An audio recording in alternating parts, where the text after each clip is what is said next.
What's going on? It's your boy Nick Moses 05, MoFan. We are in here for another amazing episode.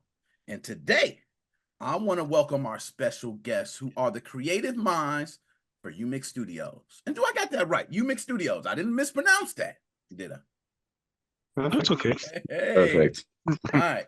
And you gentlemen are an independent video game company renowned for your expertise in sports management games. You guys were founded in 2013. And I'm going to mess this up because I'm bad with my pronunciations, but you're based in Picture Abris, France. Please help me. Okay. Where would you be located out of? It's Brest. Abris, France. Okay. Abris. Right. Yeah. Thank you. Officially, I yeah. was reading something else. Abris, France. I'm so damn American and sick. Okay.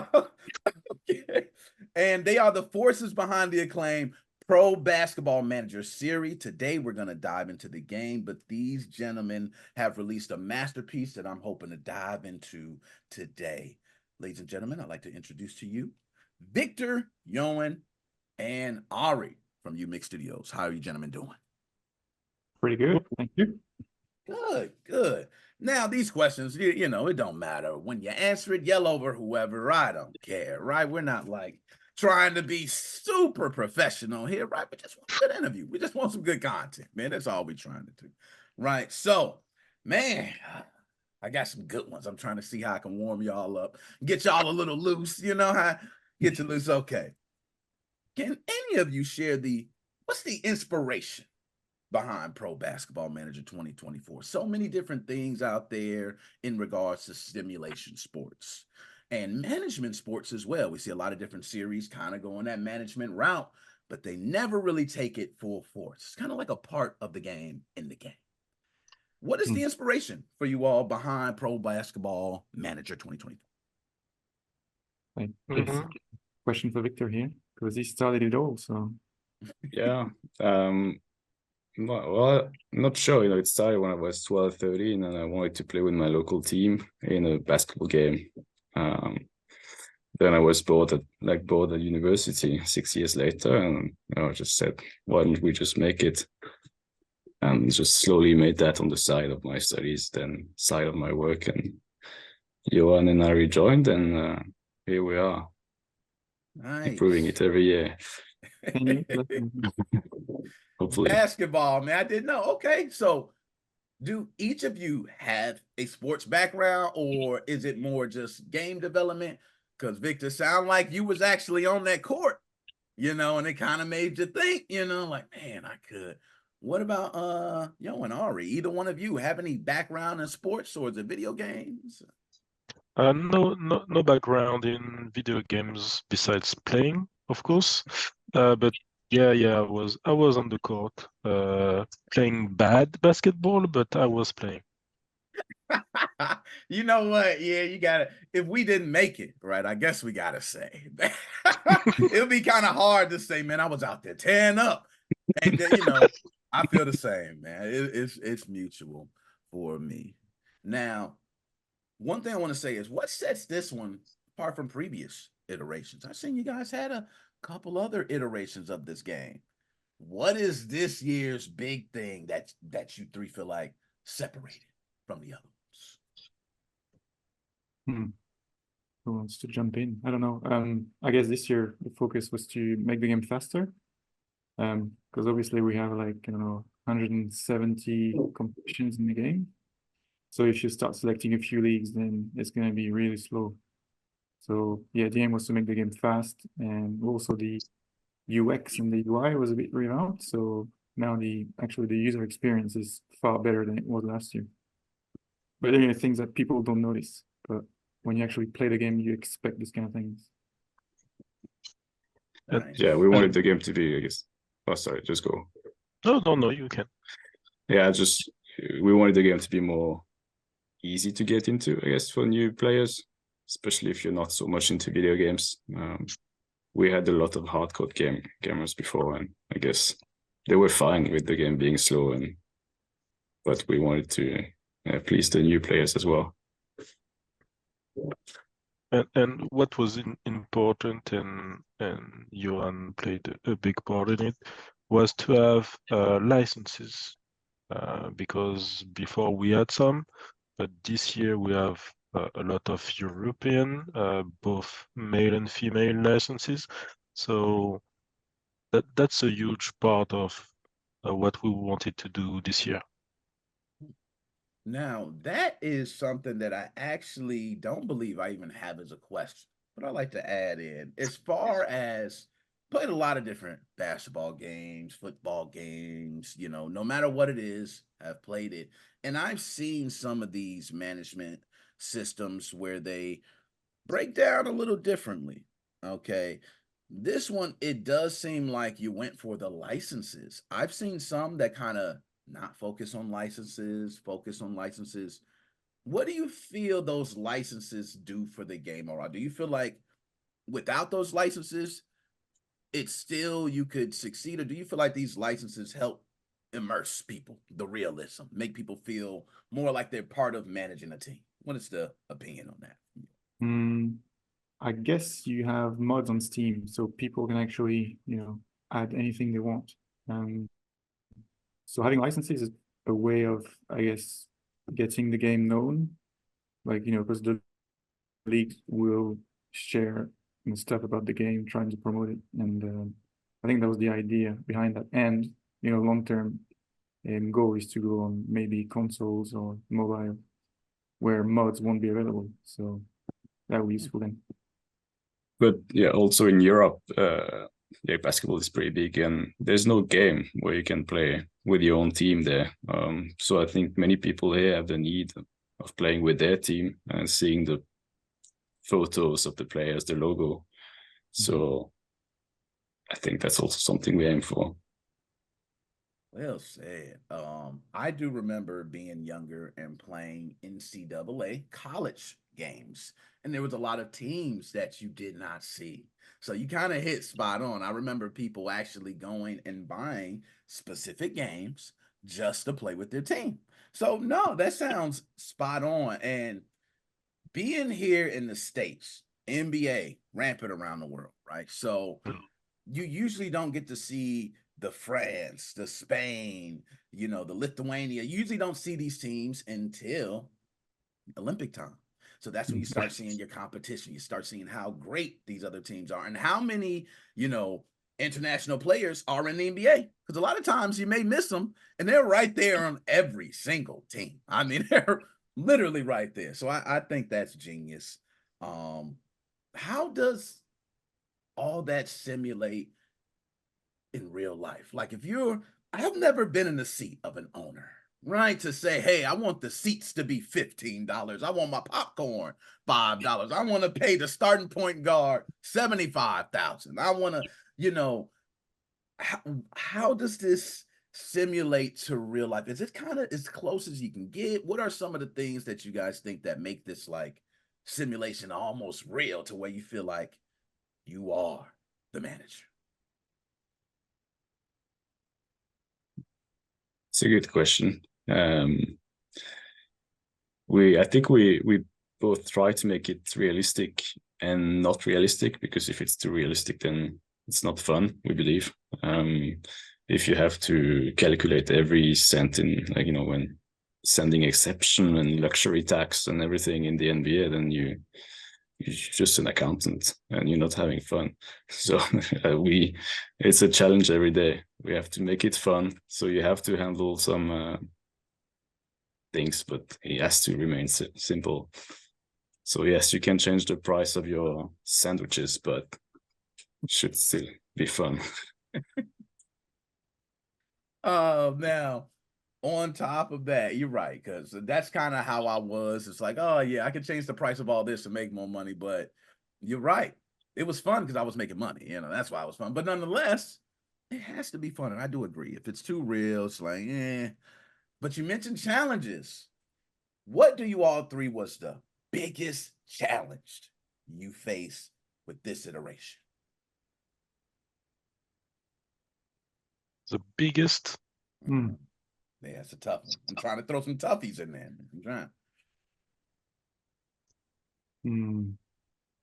I And, guess we're quite yeah. late in the it's quite hard work to get it, running in time this year. So I'm glad you mentioned that. How, for those who have not been through the development process, how is that when you set a deadline for something to be ready? And how often is it that you hit that deadline? Let's ask that, because I hear multiple times, some people say, I expected to have this game finished in a year. 5 years later, it finished, right? So you hear that very often. Was that kind of the same thing for you all as well? I guess we have to hit the deadline, because if we miss it, then people are not going to play the game early, or mid 24 basically. So the window, if you miss the window, you're kind of out already, because the next season is coming up, and so you can't come in too late.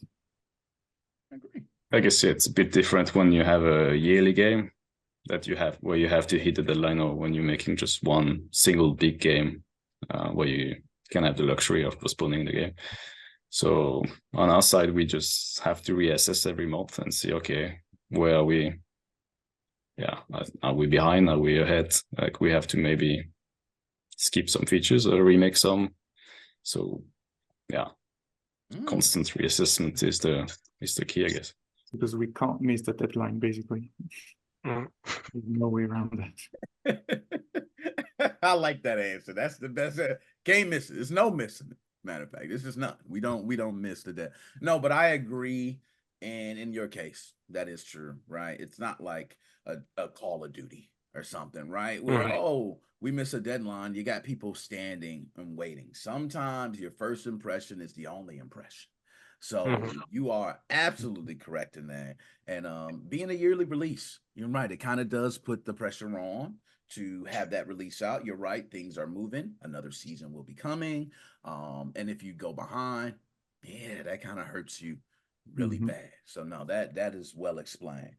I want to go ahead and just ask something different. What was the weirdest bug either of you seen in the game? Just the weirdest. Some of you was like, what the hell?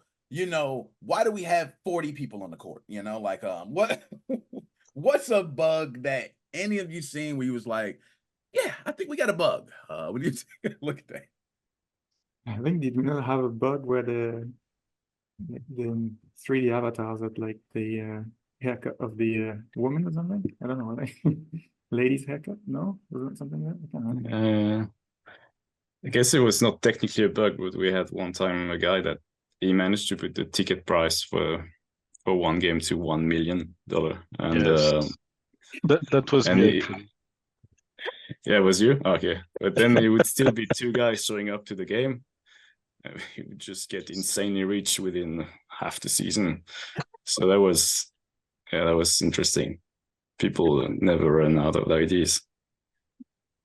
See, I'm glad I asked that question, man. I always get something.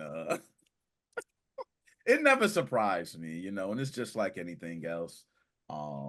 You're always gonna have them, right? You're always gonna have bugs, human errors. It all comes, and it's what happens. And I've asked many different developers the same question, and I've heard it all. I've heard things dropping out the sky, singing out of nowhere. So when I hear this, no, great, fell right in line. Thank you for that. So what is the process for securing commercial partnerships, licenses? What's kind of the process for that? You got a lot of people who do not understand how that goes behind the scenes. Is it just as simple as, hey, dear NBA, my name is Victor. I would love to use your license for my game. I thought it was great. Does it go like that, or is it a little more professional? It's a little more professional, but sometimes it can actually be like that. Yeah, it's not far off. Depends how big the league is. Depending on the league. I guess I wouldn't work with the NBA. Nah, you know what, man? I'm not gonna lie. I think everybody here knows how the NBA works. Okay, you put up a clip, you might get flagged. You get a sound bite, you might get flagged. Every time you're watching it, you see that logo pop up, and right below it says, NBA registered trademark and all the, it puts all that shit. Like they don't let you slide with anything in the NBA. So do not doubt it. You got people like Michael Jordan who even had issues, right? So I totally understand when it comes to video games and the NBA. They might not feel as comfortable. But nonetheless, the NBA do watch this. They need to go on past that damn license. All right, I'm gonna say it for you. You ain't even gotta say it. Pass on the damn license, NBA. Stop being We did try to reach out to the NBA though. It was the price entry was a bit high for us. Woo! Dang. Capitalism in America. Holy hell. They don't let nothing go, man. Damn. What about building? What? It's the NBA. Man, what I expect, man. So how does the game AI adapt to different play styles and strategies? You have a lot of people who seem to play these games, and I don't know if you all or how old each of you are. I'm 40, and there was a time where I was playing double dribble on Nintendo, and I realized I could jump out of bounds and shoot a three, and it would go in every time. And I did that. It was no other game for me. It was just, hey, run to the three-point line, shoot a three. Kind of killed the entire game, but I found a loophole. What have you guys done, and how does the AI adapt to those type of strategies? A few years ago, there was a loophole. Like if you were, I think, shooter at three, some defenses they wouldn't take the rebound every time on zone. So that was years ago. So we managed to correct that, because at some point you don't have every single strategy in mind. So things had to be improved for the AI, but not only on the court, but on recruiting, on salaries, things like that. I'm not sure if Victor want to be more specific on these parts. Yeah, it's always users always find new way to find loophole. Like we provide a data editor so they can actually change the database, and maybe they somehow make a player 3 meters tall, right? So and they win every game. So we have to try to think about all those cases before we can't. So it's very often someone reporting on Discord like, "Hey, I'm winning every game because I do this and that," and we're like, okay, didn't think about that one, and we fix it. That is very challenging. I could only imagine how it is to handle that, because you're right. You can't really predict everything, right? There's always going to be someone somewhere who does what you don't think about. So that is challenging, and that's where balancing comes in. And a lot of people find challenges in that, as well as balancing the game, which it seems like, and I like how I already mentioned, something that you've seen where, this can be probably exploited or used, and people will use those things for it. What But I are do the think that Yeah, go ahead. Go ahead. people that play manager games, many of them actually enjoy this part of not hacking the game, but like finding the best strategy to win and actually overuse that.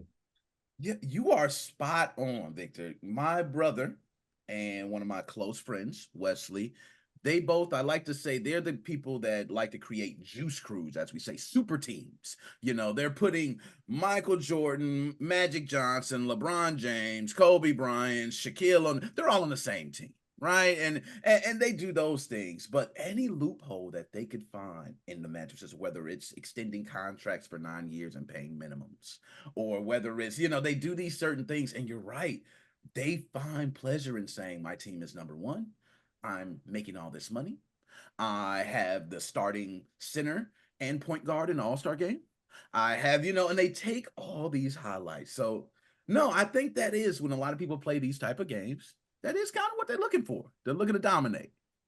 That's the way to dominate. So no, that was well said. What are future updates or expansions? Because I know it's a yearly release During the year, do you have expansions or updates that you typically release, or is the game can it hold for the year? The first month we usually focus on the bugs that people find. They usually, if they request some small features, we may add them. But we might also release database updates with the latest rosters, like especially after the trade deadline or just before the playoffs. But yeah, for the biggest features, we usually, I guess, stop after February and we start to make the new game at that time. Nice. So, what role do you all feel social media plays in the development process? You know, I always wonder, not being a developer myself, I wonder during the development process, do you typically lean to social media for assistance like, hey, what do you guys think about this? Or do you like this? Or do you kind of keep a lot of things inside because maybe sometimes if you keep chasing those things that people keep saying, you never finish, right? You're always chasing that next thing. How do you find that balance with using social media? Do you use social media at all during your development process when you're developing? Yeah, more and more, yeah. Yeah, we try to get some feedback, but you get everything on social media, you know, from haters to people enjoying the game. Yeah, you can find anything. So you got to pick and choose, really. Yeah, some comments are good, and we put down everything, and when it comes to time to develop the new version, then we just go through them. Yeah. Well, damn. Many of the ideas we got them from the community in the first place. So for those, sometimes we don't even need to ask again, right? We just know that's what they want, especially when it comes back 5, 6, 7 times. We're like, okay, people want that, I think. Makes sense. This game, how does it cater to new and old players? Let's say I'm a new player, haven't played it, but you got a buddy of mine who's an old player and says, hey, I love this, man. I play it every year. You got to get it. What is something that caters to a new player versus something that caters maybe to a seasoned player?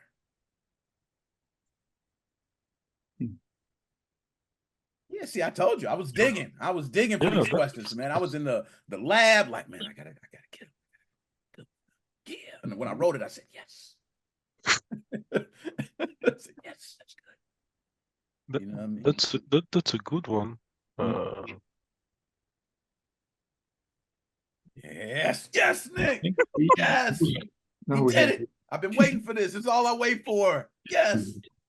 All right.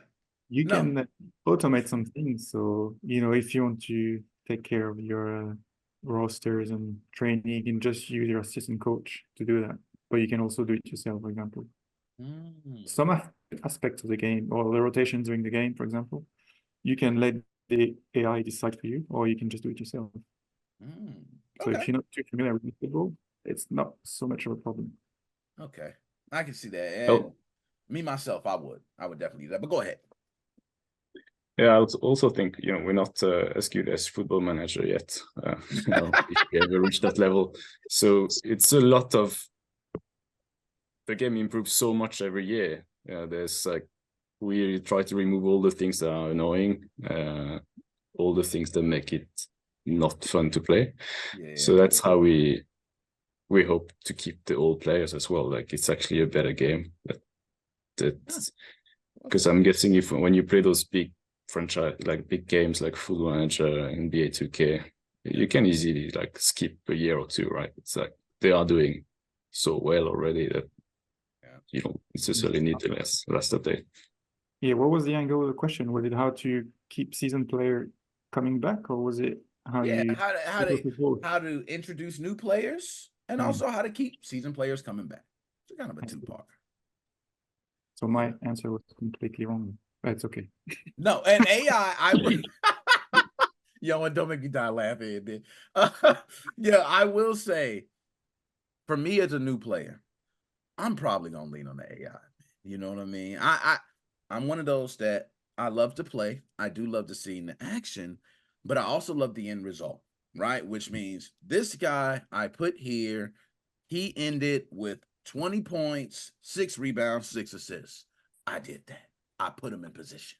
You know, that if I can't do it myself and AI can help with that, I think as a new player, that is something I would use. So I would have to agree. As a new player, I would probably use AI tools where if I was a seasoned veteran and I already understood that, hey, AI, you know, doesn't make you the most money, I'm going to do this, you know, and you get those guys and they say, hell, cut that AI off. And they start doing it themselves and they realize, okay, I found a loophole. That's typically how it always goes in these games. They're looking for the way to find a loophole and to be rich or to make a successful team, win a championship, you know, whatever it may be. But I agree, Football Manager, you're right. Thing's been out for so long. I mean, come on, man. That thing is massive. So you're all right. You do need like a massive amounts of people to kind of get more data to. So it does take time. So I do understand why that would be a difficult question. Right. So what are the key features? I know this new 3D arenas and crowd dynamics. So what is that? What fill me in on that arenas and the crowd dynamics. Is that something that you looked at the previous game and something people requested, or is it just something that you all thought, hey, let's give it a shot? Yeah, more immersion, I think.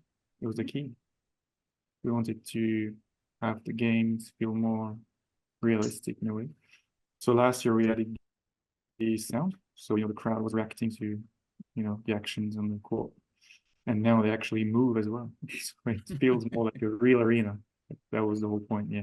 Instead of having something a bit bland and, you know, not as entertaining. I agree. Yeah.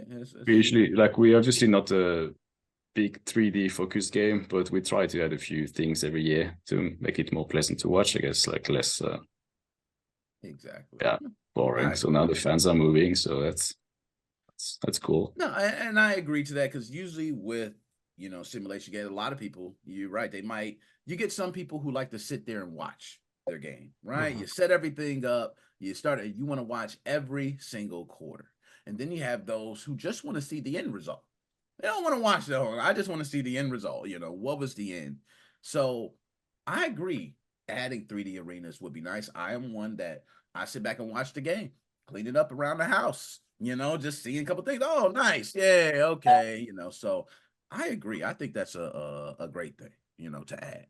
Now, only got like 3 more questions and we be done. And, you know, I got some good ones for the end. Now, how does the inclusion of women's leagues impact the experience? Because that just caught me off guard. I've never myself, okay, I watch women's sports. I've never played any game that was woman sports. Except, no, take it back. Dead or alive volleyball. I'm gonna count that as a sport now. Dead or alive, but it's volleyball. All right, that's a sport. I played that.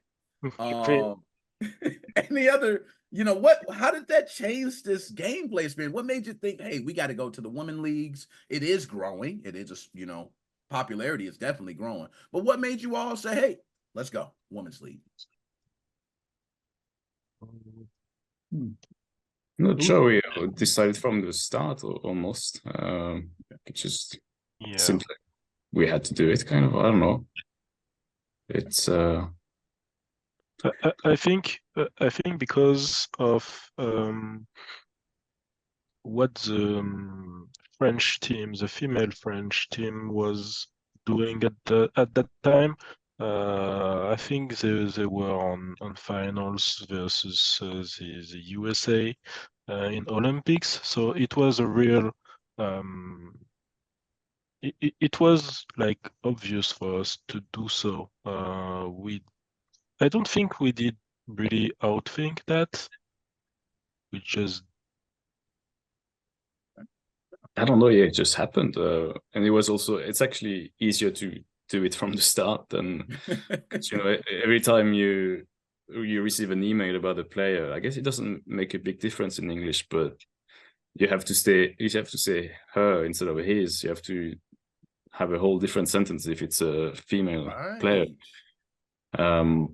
So since we thought about it from the start, it was not so hard, I guess. Like, imagine Football Manager having to go back and translate every sentence to a different gender, that must be so painful. Yeah, that now, okay. Wow. So that was, I'm glad that you did have that idea from the beginning, because you're right. Did not think of that.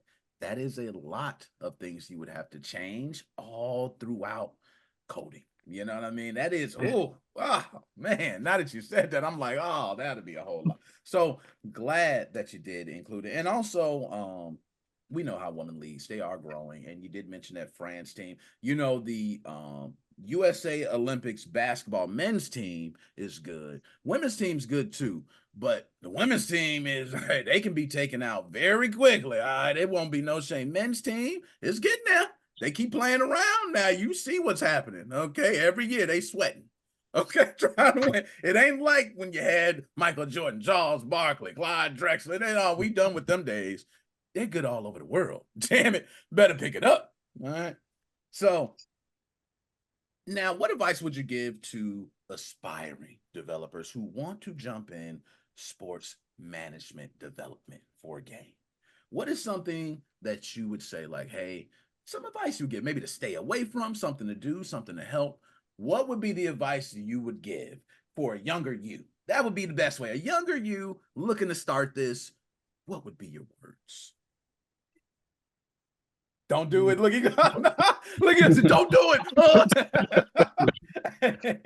No, but it's gonna be challenging, right? You gotta expect a challenge. The same thing here, right? So what is it though? What is something that you would say? Advised, I would be advising like patience, a lot of patience, because we've been doing that for 10 years, a bit more now, and it's been a challenge for us, for sleeping time, for work, for to have licenses, to have the popularity growing, social media. You have to be patient, because it won't happen overnight. So yeah, patience and a good entourage that can accept the challenge too, and a good team. Well said. And I ain't gonna lie, patience is probably one of the best. I hear from a development side. Everyone says patience, patience, patience. And I'll admit, I had to have patience too on this side from streaming and doing interviews, podcasting, because you're right. It's a lot of, no one's watching. And that's really the real test. Who's going to keep going when no one's watching? And that's where you start learning, okay, you keep going, and then people start looking, people start watching, and you start seeing things from your work. And just like Pro Basketball Manager, I mean, I've seen this game since 2022. Okay, I've seen it. And I was like, man, I want to do an interview. Never got a chance. And now it's 2024. Brand new game, brand new arena. It might have been perfect timing for me. Maybe it was just meant for me to jump in on this version. Okay, so no, I like what you all are doing. Keep it up, and I agree. Patience is a good one.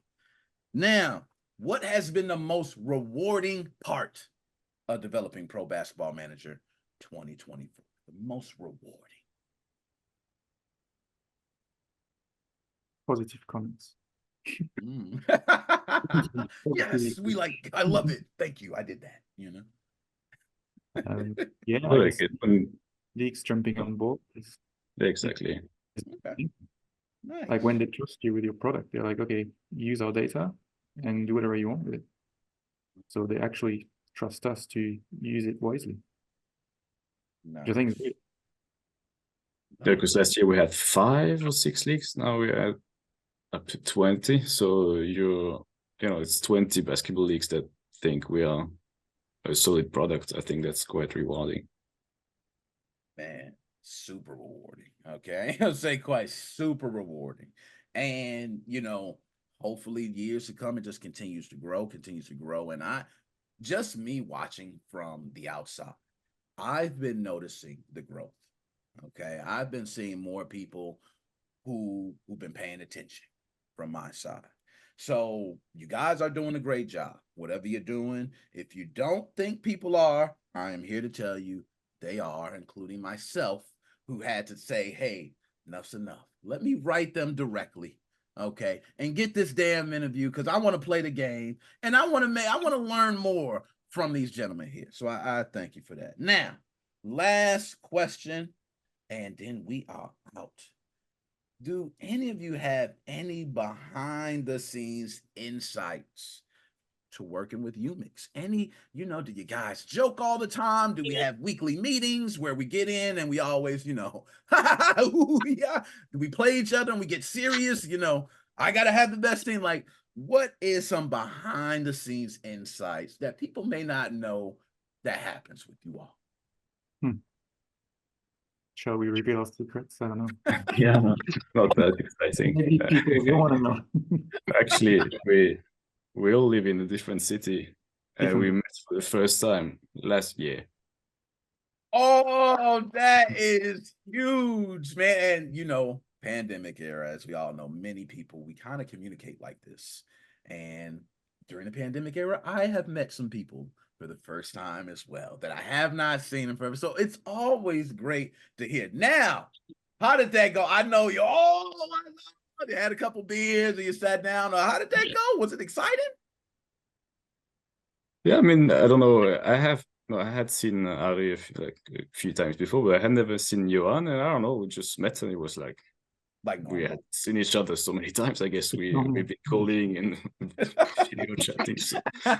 Like I done hung with you already, but I didn't, No, I totally got you there. It is kind of weird that you can talk to someone online for a long time, get in person, and it feels like, some people do get in person and it's totally weird. Okay, so I won't say it works that way all the time. But usually when you're talking a lot and you're working together and you see each other, I agree. The same gentleman I met, through YouTube, and same thing. Like we were talking like any other time. So totally agree. Now, before we out, I'll leave the floor to you three. Is there any last words, anything you want to tell about where to go for the game, anything you have coming for the game?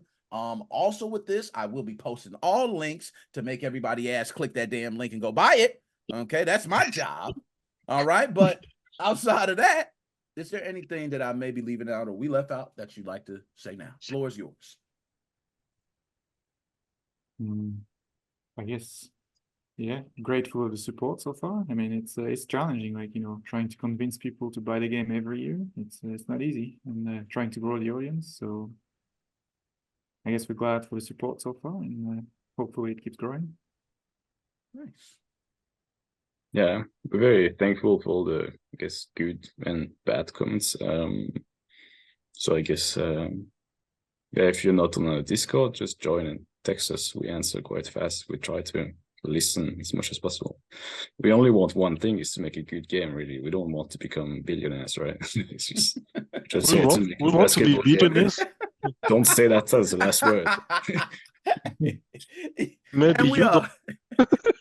He's right. And we know the end goal, right? But it would be great to have a great game that is so successful that you're able to receive the rewards from it, right? That's what it is. If people buy it and to be millionaires, not billionaires. Well, yeah, Bill. Hey, I don't know. I might be with Ari. That B sound a lot better than the million. But you're right. It is a difficult job. But nonetheless, strive. Shoot for the moon. Why not? Shoot for the moon. But no, I thank you three for being here. Again, if there's anything you need from me, please let me know. I will be playing this game on my stream, right? So everybody be able to see me play. I'm gonna talk crap with everybody. And also I'll probably do some call to action stuff, get people to play along with me, and just do things like that. But other than that, man, we done. I'm gonna stop this recording and we're gonna head out of here. But no, I appreciate all of y'all, man. And it was a pleasure. Y'all have a wonderful day.